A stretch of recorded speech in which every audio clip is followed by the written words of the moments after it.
तुझको अर्पण कार्यक्रम રૂપિયા 3.35 લાખનો મુદ્દામાલ પોલીસે ફરિયાદીને પરત કર્યો છે। કાપોદ્રા પોલીસે 30 મોબાઈલ શોધીને ફરિયાદીને સોંપ્યા છે। ટેકનિકલ સર્વેલન્સના આધારે મોબાઈલ શોધી કાઢ્યા છે। ગુમ થયેલા મોબાઈલ અંગે પોલીસને અનેક ફરિયાદો મળી હતી, જે બાદ પોલીસે કાર્યવાહી કરી તમામ મોબાઈલ શોધીને તમામ માલિકોને પરત કર્યા।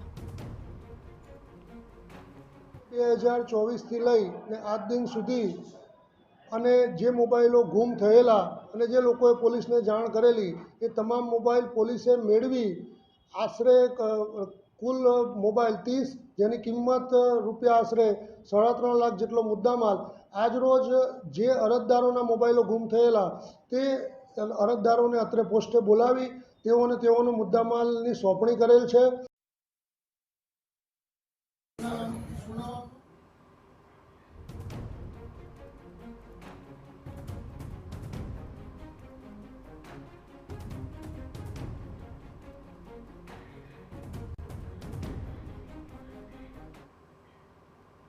અને હવે